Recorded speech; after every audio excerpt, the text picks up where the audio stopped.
하나님 말씀은 마태복음 15장 21절로 28절 말씀입니다. 예수께서 거기서 나가사 두로와 시돈 지방으로 들어가시니 가나안 여자 하나가 그 지경에서 나와서 소리질러 이르되 주 다윗의 자손이여 나를 불쌍히 여기소서 내 딸이 흉악하게 귀신 들렸나이다 하되 예수는 한 말씀도 대답하지 아니하시니 제자들이 와서 청하여 말하되 그 여자가 우리 뒤에서 소리를 지르오니 그를 보내소서. 예수께서 대답하여 이르시되 나는 이스라엘 집의 잃어버린 양 외에는 다른 데로 보내심을 받지 아니하였노라 하시니 여자가 와서 예수께 절하며 이르되 주여 저를 도우소서. 대답하여 이르시되 자녀의 떡을 취하여 개들에게 던짐이 마땅하지 아니하니라. 여자가 이르되 주여 올소이다마는 개들도 제 주인의 상에서 떨어지는 부스러기를 먹나이다 하니 이에 예수께서 대답하여 이르시되 여자여 내 믿음이 크도다 내 소원대로 되리라 하시니 그때로부터 그의 딸이 나으니라. 아멘. 어느 인터넷 사이트에 보니까 행복한 삶을 살기 위해서는 세 가지가 필요하다라는 글이 있었습니다. 그 중에 먼저는 할 일이 있어야 된다. 할 일이 없으면은 자신은 세상에 존재의 가치가 없는 것처럼 느껴지기 때문에 삶의 의욕이 없어진다고 했습니다. empty nest 신드롬이란 말이 있는데요. 주로 40, 50대의 주부에게 찾아오는 우울한 마음의 상태를 의미합니다. 아이들이 어릴 때는 매우 분주하게 정신없이 바쁘게 살았는데 아이들 다 키우고 나면은 편안하겠지라고 생각했는데 막상 아이들이 성장하여 대학을 가고 집을 떠난 후에 남편은 아침 일찍 직장 나가고 혼자 텅 빈 집에서 나는 누구인가 하면서 외로워하는 마음의 상태를 말합니다. 일이 많아서 힘들어도 힘들지만은 그러나 할 일이 없어서 아무 할 일이 없는 그 상태도 더 많은 괴로움을 느낀다고 합니다.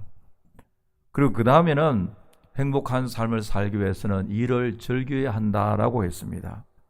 맡겨진 일에 대해서 즐겁게 해야지 억지로 그저 하고 싶은 마음이 없는데 한다면은 불행하다는 말이죠. 가정이나 직장이나 사회생활도 마찬가지입니다. 그리고 그 다음에는 이런 글이 있었습니다. 행복한 인생을 위해서는 아무런 보상을 기대하지 말아야 된다. 사람이 알아주든 말든 자신의 삶을 전적으로 하나님께 감사하며 만족하며 살 때에 행복이 있다라고 말하고 있습니다. 아무리 많은 수고를 한다 할지라도 무엇을 바라는 마음, 뭘 기대하고 알아주기를 바라는 마음, 보수를 생각하는 마음은 마지막에는 불행하게 될 가능성이 많다고 이야기하고 있습니다. 여러분, 우리가 하나님 나라를 위해서 열심히 일하고 난 후에 마지막에 어떤 보상을 기대한다든지 누가 알아주기를 바라는 마음은 참 추해 보일 가능성이 많습니다. 누가복음 17장 10절에 보니까 우리가 이 일을 다 행한 후에 우리는 무익한 종이라 우리가 해야 할 일을 할 것뿐이라 하고 한 말이 나오고 있습니다. 열심히 일을 하고 충성스럽게 일을 하고 난 후에 주님이 칭찬하실지라도 우리가 할 말은 주님 저는 무익한 종입니다. We are unworthy servant. 아무런 유익이 없습니다. 우리가 마땅히 해야 할 일을 했을 뿐입니다라는 말을 하면서 살아야만 우리에게 복된 삶이 주어진다는 일입니다. 일반적으로 교회에서 5월 첫째 주일은 어린이 주일, 둘째 주일은 어머니 주일로 지킵니다. 여러분, 우리가 좋은 부모가 되기 위해서는 자녀들에게도 보상을 바라지 말아야 됩니다. 제가 오래전에 브라질에 집회를 갔을 때요, 어느 장로님의 이야기인데요, 그 장로님에게 아들 3명이 있었는데 둘은 미국 가서 하나는 변호사가 되고 하나는 닥터가 되었다는데 많은 사람들이 굉장히 부러워했습니다.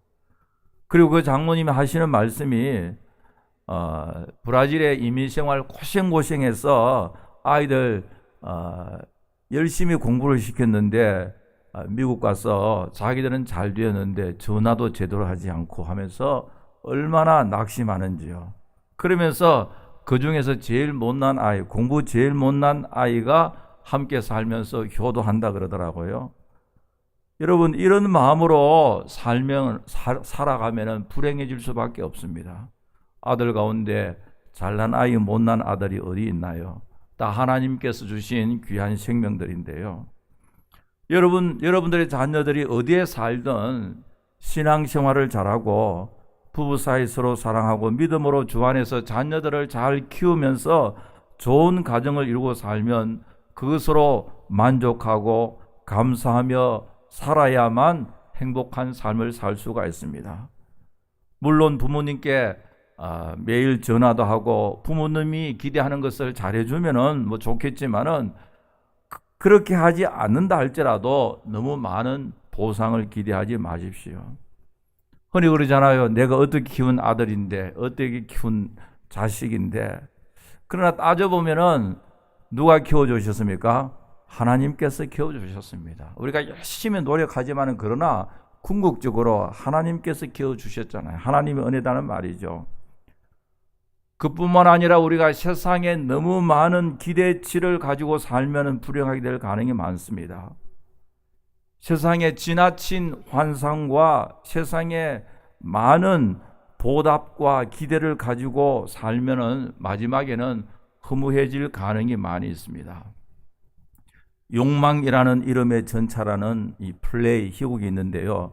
A Streetcar Named Desire라는 희곡입니다. 이것은 1947년도 미국의 유명한 극작가 테너시 윌리엄스가 쓴 희곡이고 1948년도 퓰리처상을 받았습니다. 이 작품의 주인공 블랑쉐 드부아라는 여인이 나오는데 이 여인의 한평생 한많은 생애를 그리고 있습니다. 블랑쉐는 미국 남부의 명문 귀족 가정의 장녀로 태어났는데 나중에 귀족 사회가 해체되고 부모가 일찍 죽고 자기 가정이 몰락했음에도 불구하고 블랑쉐는 자기의 화려했던 과거에 집착하여 그 화려했던 옛날의 삶의 환상에서 벗어나지 못하고 인생의 기대치가 너무 높았기 때문에 마지막에는 정신병원에 입원하게 됩니다. 행복하게 살기 위해서 많은 남자도 만났고 행복을 추구하기 위하여 그렇게 몸부림쳤는데 결국은 불행하게 되는데요. 정신병원에 입원하면서 블랑쉐는 의사에게 이런 이야기합니다. Whoever you are, I have always depended on the kindness of strangers. 당신이 누군지는 모르지만은 저는 항상 낯선 사람의 친절을 의지하며 살았습니다. 블랑시란 얘는 한평생 사랑의 갈증 속에 살았다고 할 수 있는데요. 많은 사람 만났지만은 진정한 사랑을 받아보지 못했고 참된 사랑을 체험하지 못했습니다. 그래서 자기에게 조금이라도 친절을 베풀어 주면은 그 사람에게 늘 마음 뺏기곤 하면서 살았습니다. 왜 이 여인의 인생이 불행하게 끝나는가? 여러 가지로 생각할 수 있지만은 과거에 화려했던 부유한 삶에 대한 집착을 버리지 못할 거예요. 현실보다도 과거 지향적으로 살았고, 그리고 어머니가 일찍 돌아가셨기 때문에 어머니의 사랑을 받지 못했기 때문에 사랑의 갈급함이 그 원인이라고 할 수가 있습니다. 당신이 누군지는 모르지만은 항상 저는 낯선 사람의 친절에 의지하며 살았다. 그 마음속에 사랑의 갈급함을 채우지 못했기 때문에 불행한 인생이 되었다는 이야기입니다. 여러분, 우리가 어떻게 하면 자녀들을 잘 키울 수가 있는가? 오늘날 많은 교육학자들이 다양하고 아주 멋있는 교육 이론들을 제시합니다. 다 맞는 이야기입니다. 그러나 가장 중요한 것은 우리는 자녀들을 사랑으로 키워야 되고 우리 주님의 사랑으로 키워야 됩니다.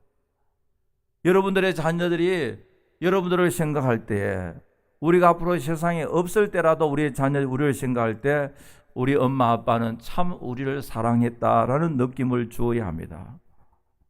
여러분, 세상에 사랑으로 하지 않은 일은 결국 가치가 없고 의미가 없고 허무합니다. 그러나 사랑으로 한 일은 비록 지금은 좀 손해를 본다 할지라도 나중엔 다 의미가 있고 가치가 있습니다. 오늘 이 성경 본문에 보면은 한 어머니가 나오고 어머니에게 딸이 있었습니다. 이 여인은 이방인이고 가난한 사람이고요. 이 여인의 딸은 흉악한 귀신 들려 있습니다. 너무나도 불쌍합니다. 이 여인의 딸은 존재의 가치가 없습니다. 차라리 이 아이가 존재하지 않았더라면 이 어머니의 인생이 더욱 행복해질 수도 있었습니다. 많은 사람들은, 여러분, 오늘날 많은 사람들이 행복해하는 것은 자기의 아들과 딸 때문에 웃기도 하고 행복해합니다. 캐나다 토론토에 있는 제 친구 목사님이 있었는데요. 요즘은 별로 연락이 없는데 10년, 20년 전만 하더라도 자주 연락이 오는데요. 와서 하는 이야기가 대부분 자기 아이가 유니버시티 오브 토론토에서 1등으로 입학하고 1등으로 졸업하고 캐나다에서 제일 좋은 메디컬 스쿨에 MD, PhD에 장학금을 받고 간다. 이런 이야기가 95%입니다. 크게 다 아이들. 근데 지금 아이들 다 크니까요. 전화도 없고 이메일도 없습니다. 여러분, 대부분 가정에 보면은 사업이 잘 되고 부자고 또 성공해서도 기뻐하지만 대부분 아이들 때문에 기쁨, 슬픔이 생겨나는데요. 오늘 이 본문에 나오는 이 귀신 들린 딸을 가진 이 여인에게는 웃음이니 기쁨이라고 하는 것은 존재하지 않습니다. 한마디로 참 불행한 삶을 살고 있습니다. 그럼에도 불구하고 이 엄마는 자기 딸을 무척이나 사랑했습니다. 어머니의 사랑이 있었기에 흉측한 귀신 들린 그 아이가 예수님을 만나서 고침받고 불행한 인생이 행복한 삶으로 바뀌게 된 내용의 본문에 나오는데요. 어머니의 사랑이 딸을 고치는 놀라운 기적을 생산해내고 있었습니다. 여러분, 사랑은 우리가 상상하지 못하는 기적을 만들어내고 있습니다. 우리가 자녀들을 어떻게 키워야 하느냐, 많은 교육적인 이론이 필요하지만 그러나 근본적으로는 우리가 사랑으로 키워야 하고 주님께 대한 주님의 사랑으로 키워야 됩니다. 그런데 문제는 내가 자녀들을 너무너무 사랑하는데 우리의 자녀들이 사랑으로 느껴지지 않는 부분이 많이 있다고 하는 그것이 문제입니다. 나는 참 사랑하는데 그러나 상대방은 사랑으로 느껴지지 않습니다. 여기에 심각한 문제가 있습니다. 그 영국의 철학자이면서 물리학적인 마이클 폴로리라는 사람이 있는데요. 이분은 과학적 지식을 설명하기 위해 인간의 지식을 두 가지로 구분했습니다. 먼저 암묵적 지식이 있는데요. tacit knowledge. 이거는 학습과 경험을 통하여 개인에게는 체계화되어 있는데 언어와 글로 표현할 수 없어서 밖으로 드러나지 않는 지식을 말합니다. 이와 반대로 명시적 지식이 있습니다. explicit knowledge. 언어와 문서를 통해서 밖으로 표출되어지는 지식입니다. 빙산을 예로 든다면은 물 밖으로 드러난 작은 빙산은 명시적 지식이고 물에 잠겨 보이지 않는 어마어마한 큰 빙하의 아랫부분은 암묵적 지식이라 할 수가 있습니다. 여러분, 어떤 개념은 우리가 아는 내용을 설명하기가 무척이나 어려운 가능이 많습니다. 제가 선교지를 방문하였어요. 제일 처음에 중국에 갔을 때도 그렇고, 요즘은 뭐 중국 사람들이 세계 여행을 많이 하면 그 당시에는 별로 하지 않아서 목사님 미국은 뉴욕 왔다니 뉴욕은 어떠냐고 묻거든요. 뉴욕 제가 알지만은 제가 제일 먼저 뭐라고 이야기하겠어요? 뉴욕은 어떠냐 물으면 어떻게 이야기하겠습니까? 뉴욕은 굉장히 멀다 그래. 아주 멀리서 왔다. 캄보디아도 가고 미국은 어떠냐 하니까 미국이 어떨까? 무슨 말로 설명해 줄 수가 없었습니다. 여러분, 우리의 많은 개념은 그 암묵적 지식의 상태로 존재하기 때문에 말로, 언어로 표현하고 설명하기가 어려운 부분이 너무너무 많이 있습니다. 우리가 가장 많이 사용하는 사랑이란 개념도 그렇습니다. 우리가 자녀들 사랑한다. 구체적으로 뭐냐? 여러분, 자녀들이 엄마 아빠 나를 사랑하면 그 사랑이 뭐냐 물으면은 어떻게 이야기하겠습니까? 여러분, 이 세상의 많은 일들은 설명하기도 어렵고 설명해도 이해할 수 없는 부분이 많이 있습니다. 그러므로 우리는 항상 인간의 지각을 초월한 하나님의 진리인 성경의 원리대로 살아야 됩니다. 우리가 자녀들을 사랑하는 것도 인생의 노하우가 아니라 우리의 가문의 풍습대로 하는 것이 아니라 하나님의 말씀대로 자녀들을 사랑하고 자녀들을 양육시켜야 되고요. 또 우리 사회생활하고 모든 삶 전체가 인간의 지식과 인간의 경험이 아니라 성경적이어야 됩니다. 하나님의 말씀대로 우리가 사랑하고 자녀를 양육시키고 하나님의 말씀 가지고 살 때에 비록 때로는 이해가 되지 않지만 그 속에서 성령이 역사하심을 믿으시기 바랍니다. 하나님의 말씀이니까요. 그러므로 우리가 자녀들을 사랑하는 것도 성경대로 해야 됩니다. 가문의 전통대로 하는 것이 아닙니다. 요즘 보면 말이죠, 자녀 교육에 대한 무슨 케이스 스타디, 사례들을 많이 이야기합니다. 이미 나서 우리는 이렇게 자녀들을 훌륭하게 키웠다. 물론 많이 참조할 것은 있지만은 성공 사례대로 자녀 교육을 시키는 것도 아닙니다. 왜냐하니까 가정마다 다르고 환경마다 다르고 케이스마다 다 다르기 때문에 그렇습니다. 그러나 우리들은 성경의 원리대로 자녀를 키울 때 하나님께서 복을 주실 줄 분명히 믿습니다. 오늘 우리는 어린이 주일을 맞이하여서 우리가 자녀들을 사랑하면서 키워야 되는데 나는 사랑이라고 막 우기는데 사랑이 아닐 수도 있고요. 그러면 구체적으로 우리가 어떻게 사랑으로 자녀를 키울지 본문을 통해서 몇 가지 생각했는데요. 첫째로 생각할 것은 진정한 사랑은 예수님과 관계가 있어야 합니다. 참 사랑은 주 안에서 이루어져야 됩니다. 예수님과 관계없는 사랑은 나중에는 전부 다 원망과 시비로 끝날 가능성이 많습니다. 오늘 21절에 보니까 예수께서 거기서 나가사 두로와 시돈 지방으로 들어가시니 가나안 여자 하나가 그 지경에서 나와서 소리질러 이르되 주 다윗의 자손이여 나를 불쌍히 여기소서 내 딸이 흉악하게 귀신 들렸나이다 하되, 예수님께서 두로와 시돈 지방으로 가셔서 복음을 전하고 하나님 나라의 메시지를 전했습니다. 예수님께서는 이스라엘 지역뿐만 아니라 두로와 시돈 지역은요, 그 당시 가나안 이방 땅입니다. 오늘날 말하면 이 팔레스타인 지역이다 말이죠. 예수님께서는 이방 땅에도 복음을 전파하셨습니다. 이것은 이사야 42장 6절에 보니까요, 너를 보호하며 너를 세워 백성의 언약과 이방의 빛이 되게 하리라. 그리고 이사야 49장에도 보니까 내가 또 너로 이방의 빛을 삼아 나의 구원을 베풀어 땅끝까지 이르게 하리라. 구약의 선지자들이 앞으로 메시아 되신 예수님께서 오시면 메시아가 이방의 빛이 된다. 이방의 주 예수 그리스도의 십자가의 복음이 전파되어짐을 예언하고 있고 예수님 사역 가운데 그것이 다 이루어졌음을 알 수가 있습니다. 그런데 오늘 두로와 시돈에서 예수님께서 복음을 전하고 있는데 그 지역에서는 가나안 여인이 자기의 딸의 문제를 가지고 예수님에게 나왔습니다. 그리고 예수님을 향하여 하는 이야기가 다윗의 자손, 주 다윗의 자손이요, 그렇게 이야기했거든요. 여기에 이 가나안 여인이 예수님을 향하여서 주 다윗의 자손이다. 여러분 성경 보면 예수님의 타이틀이 여러 가지 있습니다. 메시아도 되고 그리스도도 있고요, 인자도 있고 하나님의 아들도 있고요. 오늘 특별히 보니까 다윗의 자손이다, 주님이시다. 주님 다윗의 자손이라는 이 말은 구약에 예언된 메시아를 칭하고 있습니다.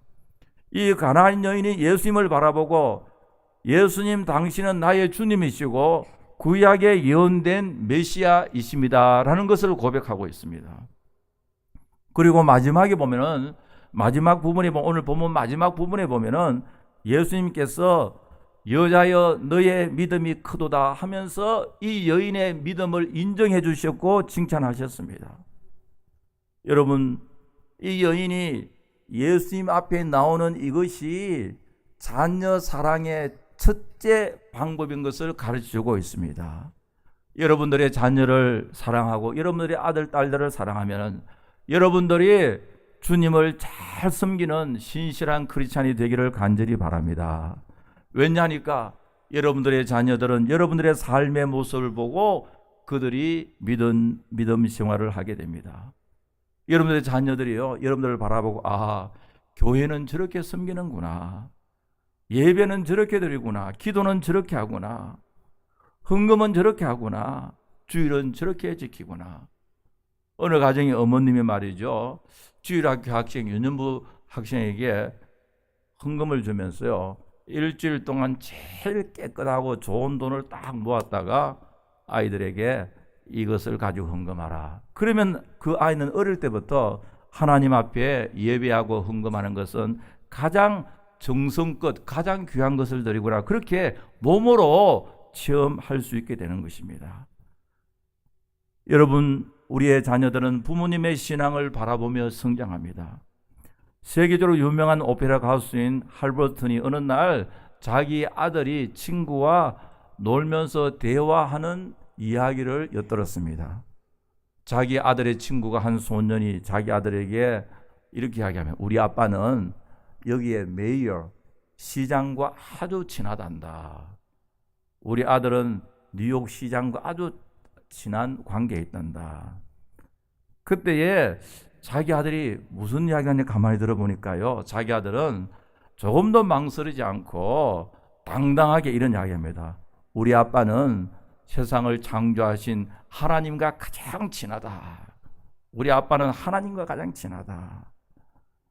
그 소리를 듣는 순간 할버트는 참으로 하나님 앞에 감사했다고 생각했습니다. 여러분, 신앙교육에서 부모가 자녀에게 가장 중요한 멘토가 됩니다. 레나 마리아라는 분이요, 발로선 내 인생의 악보의 주인공이고 전 세계로 다니면서 공연을 한 스웨덴의 가스펠 싱어입니다. 가스펠 가수인데요, 레나는 1968년도 두 팔이 없고 한쪽 다리가 없는 중증 장애인으로 태어났습니다. 병원에서는 가정에서는 키울 수 없다고 해서 보호시설에 국가에 맡길 것을 권유했지만은 부모는 크리스찬으로서 이를 거절했습니다. 이 아이도 하나님께서 우리에게 주신 선물인데, 하나님의 자녀인데 우리가 키워야 된다. 이 아이에게 부모가 필요하다 하면서 믿음으로 기도하면서 정성껏 키웠습니다.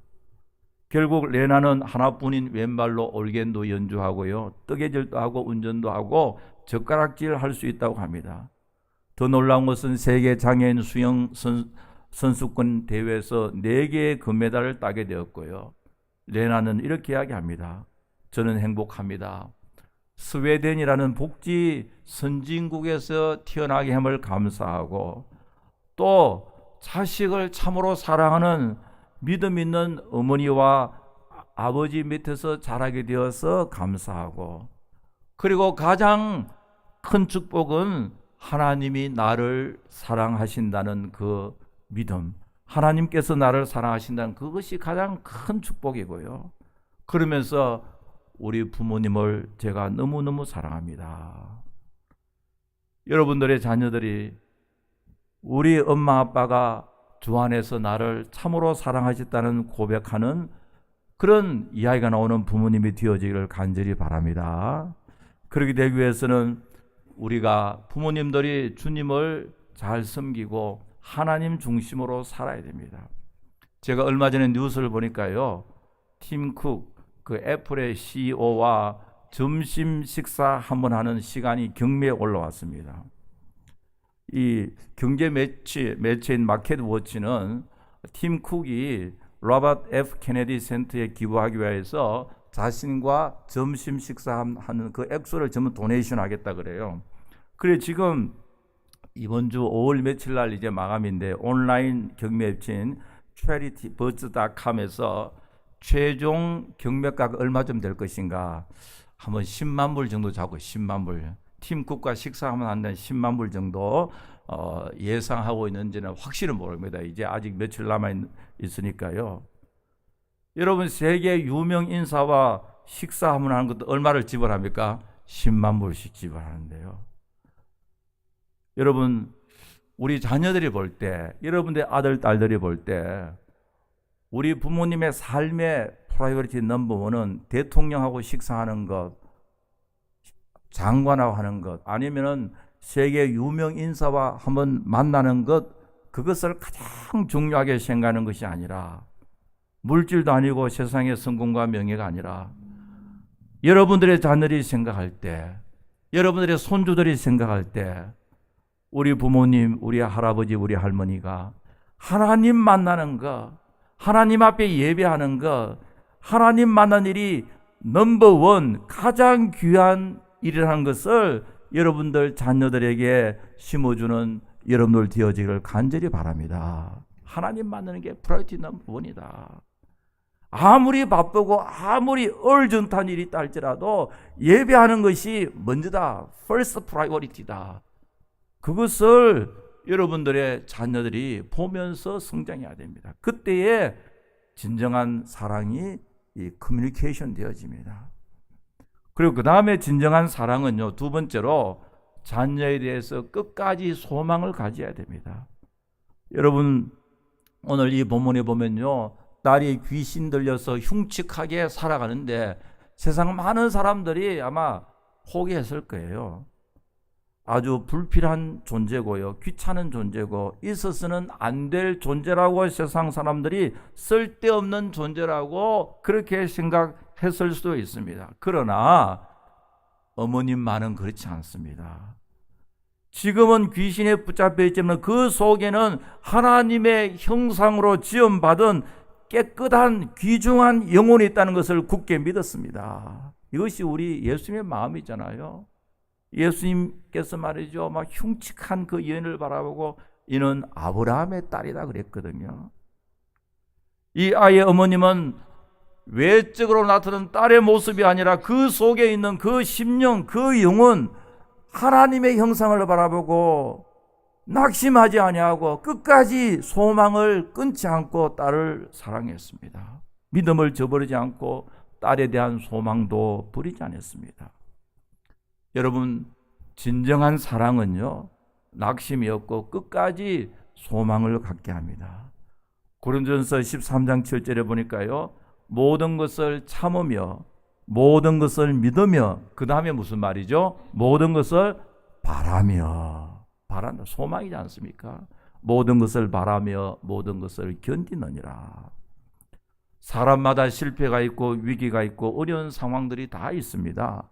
그러나 그 어려움 속에서 낙심하지 아니하고 끝까지 주 안에서 소망을 갖는 부모가 되어지기를 간절히 바랍니다. 세 번째로, 진정한 사랑은 수고를 아끼지 아니하고 끝까지 희생하기를 절공합니다. 오늘 본문에 나오는 이 어머니는요, 귀신 들린 딸의 문제를 가지고 예수님 앞에 나왔습니다. 소리질러 이르되 주 다윗의 자손이여 나를 불쌍히 여기소서, 내 딸이 흉악하여 귀신이 들렸나이다. 예수님께 그렇게 부르짖었는데 예수님께서는 아무런 대답이 없었습니다. 여러분, 만약에 남편과 아내 사이나 아니면은 가까운 친구 사이도요, 무슨 말을 하는데 상대방이 대답하지 아니고 가만히 있으면은 기분 나쁘겠어요, 좋겠어요? 굉장히 자존심 상하잖아요. 무슨 묻고 그런데 대답을 해야지. 그런데 이 여인이 예수님께 나왔어요. 간절히 간구했는데 예수님 no response, 아무런 대답이 없었습니다. 자존심 상했습니다. 그런데 그 다음에는 옆에 있는 제자가, 예수님이 가장 측근에 있는 제자가 하는 말이 이 여자를 보내자 그랬어요. 보내자. 예수님 옆에서 보내자, 떼어놓자 그랬습니다. 또 더 기분 나쁘겠죠. 예수님도 아무 말씀도 하지 않고 제자들은 예수님으로부터 떼어놓자 그랬습니다. 그런데 그 다음에 또 본문에 보니까요, 모처럼 예수님께서 입을 벌려 하시는 말씀이 나는 이스라엘 집에 잃어버린 양 외에는 다른 데로 보내심을 받지 아니하였다. 이게 무슨 이야기하게요? 이 racial discrimination입니다. 나는 이스라엘 사람을 위해서는 일하지만은 너 같은 이방인 가나안 여인을 위해서는 나는 아무것도 안 한다 이거잖아요. 여러분 이것도 보통 문제 아니잖아요. 그렇잖아요. 아주 인격적으로 인종적으로 지금 차별을 당하고 있지 않습니까? 나는 이스라엘 사람 위에는 너 같은 이방인들 위해서 나는 일하지 않아. 그리고 그 다음에는 하시는 말씀이요. 자녀의 떡을 취하여 개에게 줄 수 없다. 자기를 지금 뭐 취급하고 있습니까? 개 취급하잖아요. 여러분 이것은 대단한 인격 모독이고 자존심 상한 일이고요. 감당하기 어려운 시험입니다. 그런데 여기에 우리의 마음을 뜨겁게 감동시키는 말씀이 있는데요. 이 여인이 하는 이야기가 주여 옳습니다. 예수님 하시는 말씀은 다 맞습니다. 지금은 내가 이해 안 되지만, 지금은 기분 나쁘지만, 그러나 주님 하시는 말씀 맞습니다. 전적 주님 의지하는 신앙을 볼 수가 있습니다. 그리고 하는 이야기가 개들도 자기 주인의 상에서 떨어지는 부스러기를 먹습니다. 이 말을 할 때 누가 감동을 받았습니까? 주님이. 일반적으로요, 보통 보면은 예수님께서 말씀하시면 사람이 감동을 받거든요. 주님께서 무슨 일을 기적을 행하시고 말씀하시면 사람들이 감동을 받는데, 이 여인의 케이스는 정반대입니다. 예수님이 큰 감동을 받고, 여자여 너의 믿음이 크도다. You have great faith. 이 great라는 말은 메가톤이란 말. 메가란 말은요, 이거는 대단히 큰 파워 있는 그런 믿음이다. 대단히 큰 믿음이란 말입니다. 그리고 your request is granted. 너의 소원대로 다 이루리라고 말씀하셨습니다. 이 어머니의 믿음을 근거로 해서 주님께서는 그 딸 귀신 들려 흉측하게 사는 딸을 깨끗하게 고쳐주셨습니다. 여러분, 만약에 저는 이 본문을 묵상하면서 만약에 이 여자가 자기의 문제를 가지고 예수님께 나왔을 때 이런 굴욕을 참을 수 있을 것인가? 자기가 병들어 왔는데요, 예수님으로부터 온갖 자존심 상하고 모욕적인 취급 받으면은 차라리 병들고 이제 죽는 것이 낫지 하면서 돌아갔을 가능이 많고요. 아마 이 여인이 남편을 위해서 이렇게까지 할 수 있었겠어요? 아마 우리 교회 부인들은 할 수 있겠지만 쉽지 않거든요. 자기 문제도 쉽지 않을 거예요. 그렇죠. 이게 한 4번째, 5번째 지금 수치를 당하고 모욕을 당하고 굴욕을 당하는데요. 아마 자기 남편 문제까지도 쉽지 않을 거예요. 그러나 딸의 문제를 가지고 온 어머니니까, 여기 어머니의 위대함이 나타나는데, 어머니니까 모든 굴욕과 수치를 끝까지 참을 수가 있었습니다. 딸의 문제니까. 여기에 어머니의 희생입니다. 이 굴욕을 참고 이 어려움을 견디고 이 시험을 이기고 자기 상식적으로 논리적으로 이해되지 아니할지라도 주님 맞습니다 라고 신앙 고백을 할 때 예수님이 감동하시고, 참 위대한 믿음이에요. 성경에 보면 말이죠, 위대한 큰 믿음이라고 칭찬받는 몇 사람이 나오는데 그 중에 한 사람이잖아요. 그리고 너의 소원대로 되리라.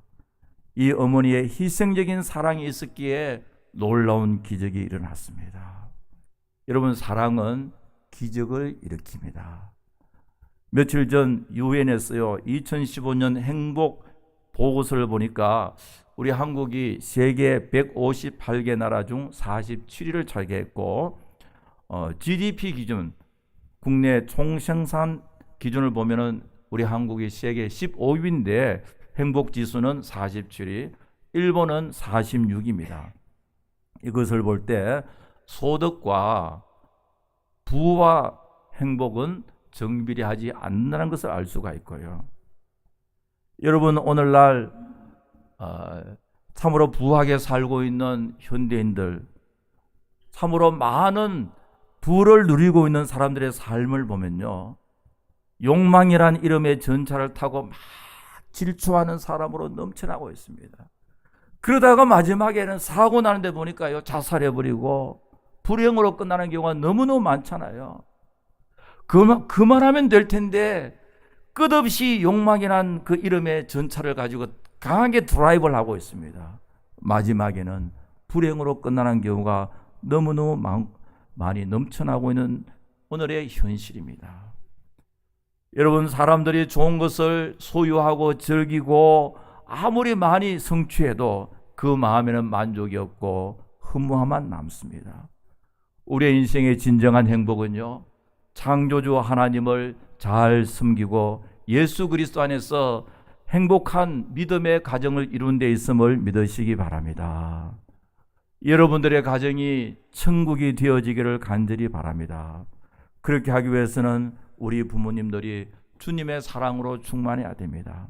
진정한 사랑은 우리 예수님과 관계에 있기 때문에 언제나 주님을 잘 섬기는 우리와 예수님 사이는 막힘이 없어야 됩니다. 그리고 진정한 사랑은 주 안에서 언제나 소망 가운데 살아야 됩니다. 세상 사람들이 볼 때 낙심할 수밖에 없지만은, 그러나 예수 그리스도 안에서 여전히 우리에게는 소망이 있습니다. 왜냐하니까 주님이 함께 하시니까요. 그리고 진정한 사랑은 수고와 희생을 아끼지 않습니다. 참으로 주님을 위하여 사랑하는 자들을 위하여서 수고하는 자체가 기쁨이고요. 여러분들의 가정의 자녀를 위해서 희생하는 자체가 기쁨이고 하나님께 주신 그 기쁨이고요. 이렇게 살아갈 때에 우리 예수님 여러분들을 향하여 참 큰 믿음이라고 칭찬하실 뿐만 아니라 여러분들의 생활 속에 너의 소원대로 되리라는 놀라운 기적이 날마다 일어날 줄 분명히 믿습니다. 아버지 하나님, 감사합니다. 올해도 5월을 맞이하여 가정의 달과 오늘은 어린이 주일을 맞이했습니다. 아버지 하나님, 우리 교회 모든 성도들의 가정, 하나님의 은혜와 사랑이 충만한 가정 되게 해주시고, 저희들 자녀들 양육시킬 때 하나님 주신 귀한 생명들을 키울 때 예수님의 사랑으로 키울 수 있도록 도와주시옵소서. 주님의 사랑으로 저들을 바라보고 주님의 사랑으로 저들을 양육할 때 하나님의 성령께서 우리 가운데 크게 역사할 줄 분명히 믿습니다. 감사하며 우리 구주 예수 그리스도 이름으로 기도하옵나이다. 아멘.